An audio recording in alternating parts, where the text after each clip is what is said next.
My name is Chinaza Ochi. I was born and raised in Nigeria, but I now live in Texas.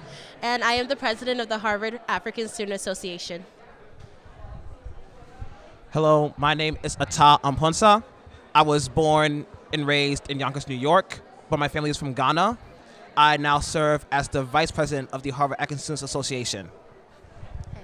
So the Harvard African Student Association, also known as HASA, is an organization that's committed to nourishing the political, economic, and cultural aspects of Africa, both in our community and in the greater Boston community. So the event that we had tonight is called African Night, and our theme this year was Reclaiming the Narrative. You want to talk a little bit about why we chose this theme? Sure. So, in thinking about the theme over the previous summer, and I was thinking about how people always tell stories about Africa, but don't allow Africans to tell their own stories about themselves. So I wanted to have this event that was focused on Africans telling their own stories, and we tried to do that with both this event and Africa Week, which is the week of events we had leading up to Africa Night. So Africa Night is an event that we have every year. It is a night for us to celebrate the beautiful different facets of African culture. We often have performances ranging from singing to traditional dancing to spoken word to rapping, as you saw today.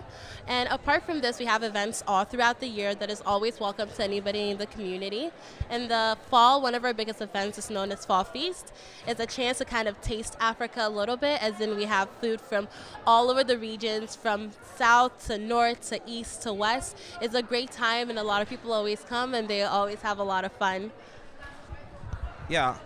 Speaking specifically about Africa Night, planning this event for the past 8-9 months was a lot of thinking about how I wanted the event to be and how I wanted the event to represent so much of Africa, as much of the continent as possible. So we tried to do that. We had performers from West Africa, East Africa, South Africa, Southern Africa, sorry. And I just wanted to be able to represent as much of the continent as possible, because we know that Africa is not just one country. It's not just one culture. It's thousands of cultures, thousands of peoples, thousands of languages. And I tried to represent that with the planning for African Night. And I couldn't do it without both Chinaza, my lovely president, second, HASA board, third, my co-chairs for the African Night Committee, Tanisha and Stella, and fourth, African Night Committee. So we'd like to welcome you. If you're ever around the Boston area, please come to our events. We will love to have you and show you a little bit of why we love Africa. Today I'll be performing an original spoken word poem. So how many of you guys have seen the movie Black Panther? Okay. So this poem was inspired by Black Panther and is essentially about how we need to apply the love that we have for Wakanda to the African continent and its diaspora.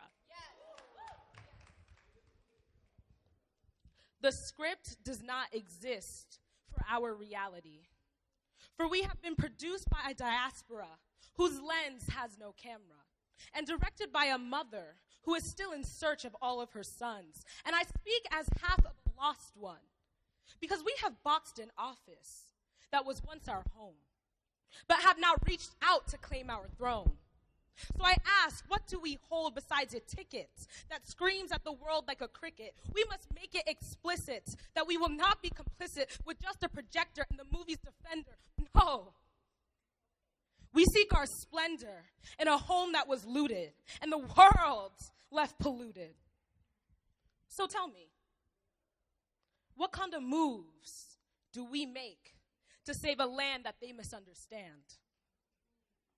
What kind of summons must we face to bring back grace to our lands? And move past the screen into reality. And know that this is more than a technicality. See, this perspective is so deceptive. Let's get introspective. We're so captivated by the fiction, we've forgotten about the origins of its depiction.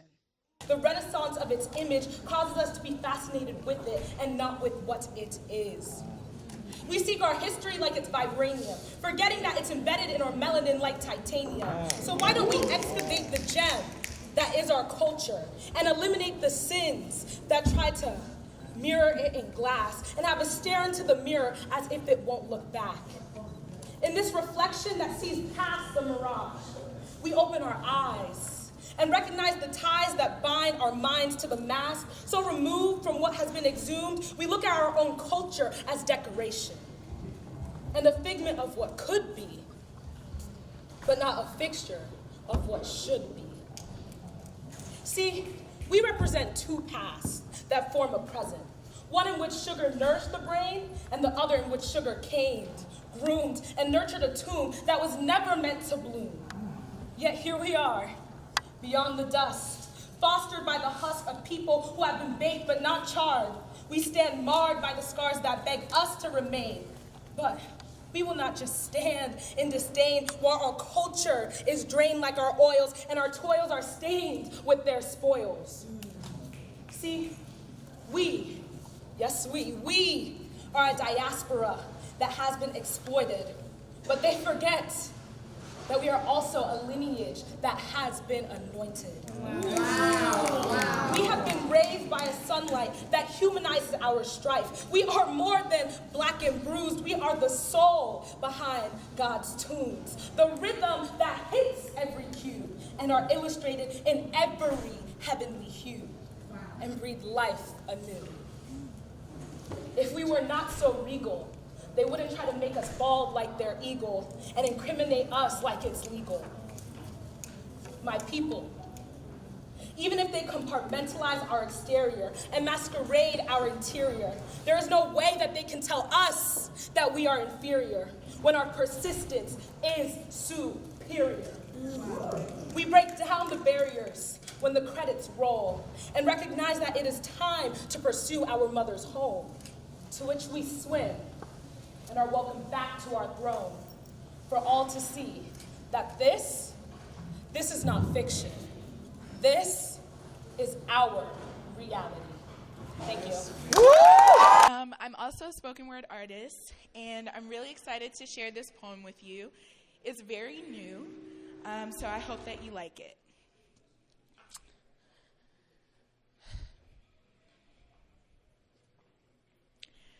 When you think of an activity as innocent as a water balloon fight, you don't instantly imagine black bodies stolen from coasts that hid the world's most beautiful treasures in its soil. But before we delve into the same narrative of the joyless thieves at the center of the trade, let's remember that colonizers like to have water balloon fights too. But instead of latex, all you can see is chocolate skin. Think about it. The oceans of hurt force-fed down my ancestors' throats. The lakes of pain force-fed down their spines. The puddles of tears force-fed down their spirits. My ancestors had enough water to drown in 1,000 times over. Think about it. The mouths of blood sliding softly to the backs of their throats, the bodies of illness swimming serenely through their temples, the lungfuls of water they inhaled at the bottom of oceans. Colonizers like to have water balloon fights with black bodies. Overfill them with the venom of slavery and oppression and suffering, and then slam them onto their bodies and the ground and the soil and the crops and the trees until they become the fruit hanging from them. Isn't it amazing how you can feed from the very soul you desperately tried to make flee? Isn't it amazing how you can find joy in breaking the balloons you need? Isn't it amazing how you can think human life is nothing short of a Monopoly game piece? Colonizers love making a game out of black bodies, but see, here's where black people show up in their divinity. Most of their narratives would have written black people as deceased the moment their bodies burst. However, I've seen them regenerate, laid unrecognizable momentarily, but standing mighty in victory. Gosh, you gotta love a good plot twist. Because the same game the colonizer loves playing is the one that baffles them the most. Because how the hell do you destroy a balloon but strengthen it at the same time? See, you can't beat a people who don't know what being beaten means. Until you've suffered from the very things you found the cure for and still sacrifice your own blood to save the world, you'll never understand just how powerful we are. How colonizers love playing the game until the game plays them. Oh, how colonizers love writing the rules until the rules are branded back onto their skin. Oh, how colonizers like making water balloons out of bodies they'll never be superior to.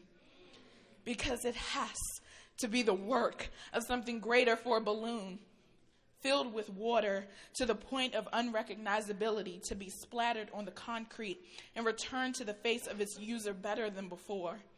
It has to be the work of something greater, for a black body drowning in a sea of oppression to be splattered onto the soils of a nation and returned to the face of its abuser, all powerful, all beautiful, and all divine.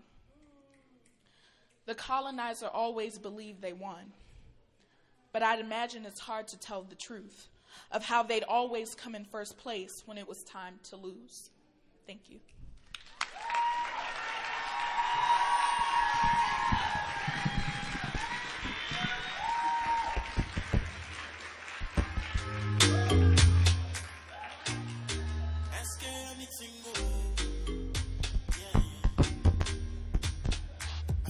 All right, give it up for her. That was great. Start with a poem that sets off the talk. Nomenclatures of invisibility. My ancestors are made with water, blue on the sides and green down the spine. When we travel, we lose brothers at sea and do not stop to grieve. Our mothers burn with a fire that does not let them be. They whisper our names, nomenclatures of invisibility. Honeydewed faces, eyes sewn shut. How to tell them the sorrow that splits us in half, the longing for a land not our own, the constant moving and shifting of things within, without. Which words describe the clenching in our stomachs, the fear lodged deeply into our bones, churning us from within, and the loss that follows us everywhere, behind mountains, past oceans, into the heads of trees, how to swallow a tongue that speaks with too many accents. When white faces sprout, we are told to set ourselves ablaze, and this smell of smoke we know, water or fire or both, because we have drowned many at a time and left our bodies burning or swollen and bleeding in purple. This kind of language we know, naming new things into our invisibility, and this we too call home. I have been thinking a lot about my ancestors lately. They show up everywhere I go. My ancestor fathers, mothers, ancestors by blood, by river, by mountains, ancestors by spirit, by languages and traditions and cultures, ancestors by land. Everywhere I go, here they are, sometimes 2 or 3 at a time, and at times a multitude of them, seas beyond seas, demanding to be written, to be remembered one way or another, demanding to be named. Some were not given names, some drowned in black and red seas, trying to start new lives. Some were fire queens, some kings that refused ownership from the white man. In all of their stories, I stand, we stand, like uniquely carved stones belonging to lands that claim our flesh with or without our knowing. And here, hidden in the mountain churches of Lalibela, or sprawled beneath the obelisk of Aksum, or crouched beneath the Filoha of Finfinne, split with fire in the Rift Valley, buttering their hair with red clay, or giving birth in ovulation to Abai. Here I find them, their murmurs like small whirling winds in my ears, wanting to be named. All of this is to say, to bring attention to the naming of ourselves, the naming of things from our countries and cultures of origin as a way to preserve our heritage, as a powerful tool to reclaim our narratives. And to them, to my ancestors, to our ancestors, I must pay homage. To them, I owe the trajectories of lives that have been designed for me by choice, by sacrifice. And so I feel this great responsibility as a writer, as a poet, as an artist, as a perennial immigrant, as an African. I bear the responsibility of telling their stories, of reclaiming their narratives, of continuing to give them the space and the time and the freedom to recount their own tales, if not to inform others, at least for the sake of their own and their descendants' existence. You see, there's this misconception among our collective communities that our greatest virtue relies on our strength. It's good to be strong, but at times it can also be really disarming. Our greatest virtue as people of constant shifts and movements and ever-evolving, multifaceted cultures, our greatest virtue is in fact our memory, individual and collective. The capacity to remember, to recollect, and continue to spell things about our heritage. The capacity to connect so freely to our countries of origin. The tenacity to maintain names, accents, nuances in our first languages. This is our strength. The languages I speak. The languages I speak come to me in my dreams. One is a serpent, but I don't know which one. Toothless and with blue venom, it enters my vein, and I let it breathe black blood. When we shed our skin, we stand suddenly naked and alone, our belly bloated with thousands of words we do not recall.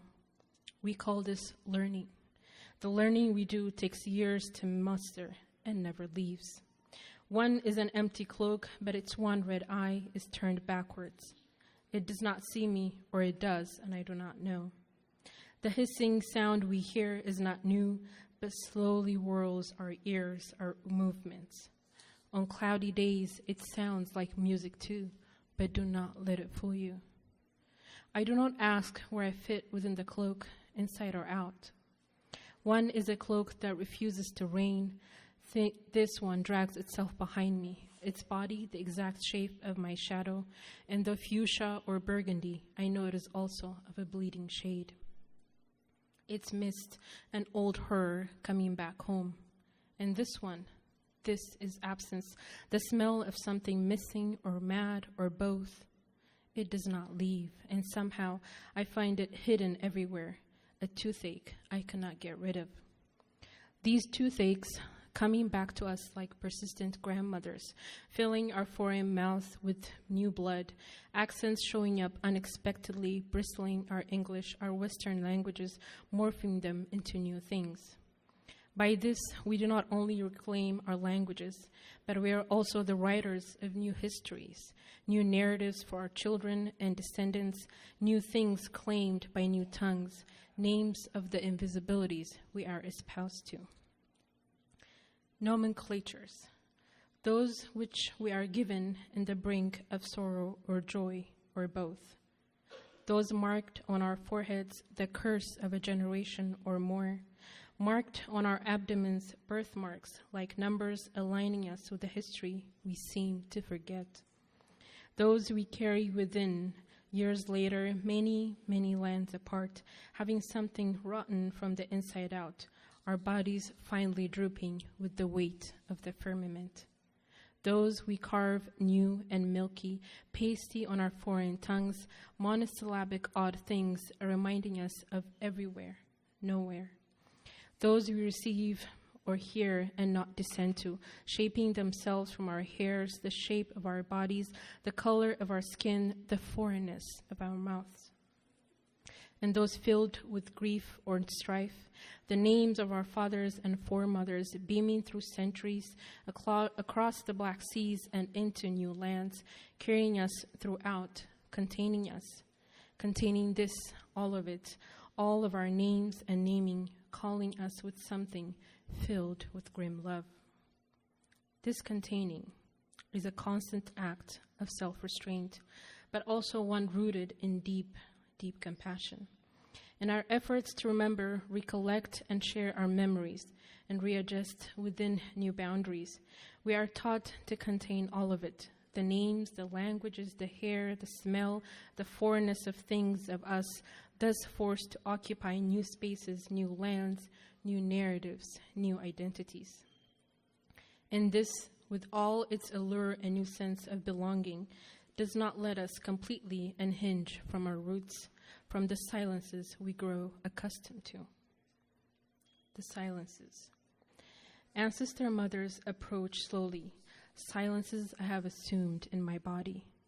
They speak a language I have learned to hide deep in my bones. They call me daughter, but I am also a mother.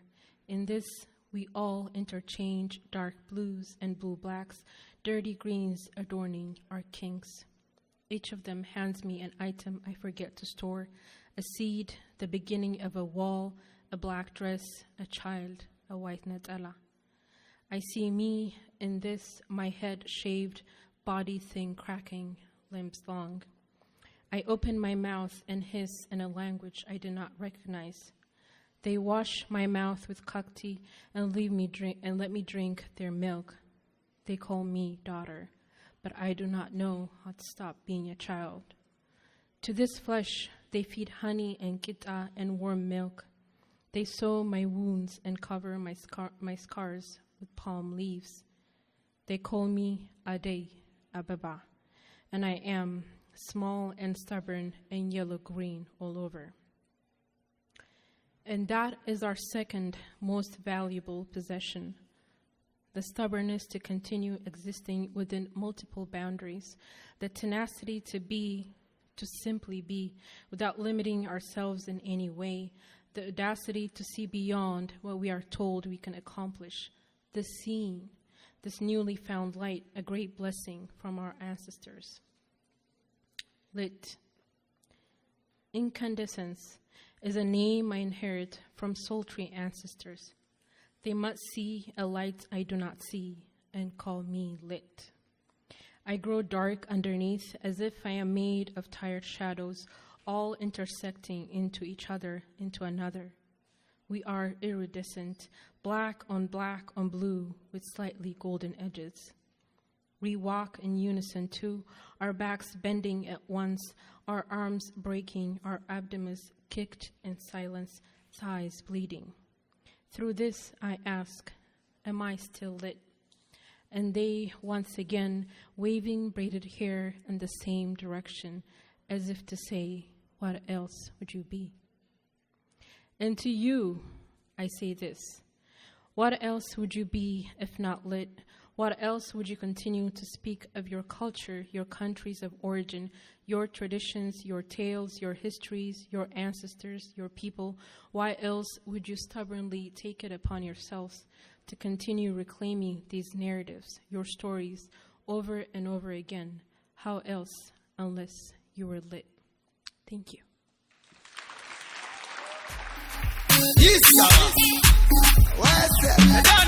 My woman, everything. My woman, I can't have our keynote speaker leave just yet because we have to give her her award. So this is the first time that we're presenting the Harvard African Students Association Imani Award because we realize, we keep asking people to be keynote speakers, we're not actually honoring them.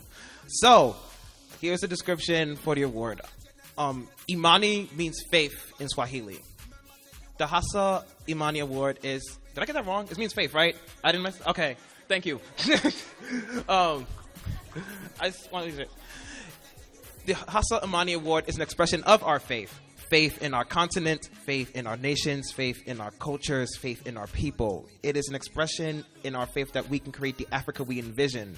In giving the Hassa Imani Award, we honor Africans who have worked towards this goal by making significant contributions to the continent, its people, cultures, and its people, whether through entrepreneurial or political leadership and innovation, social advocacy, or cultural and artistic contributions.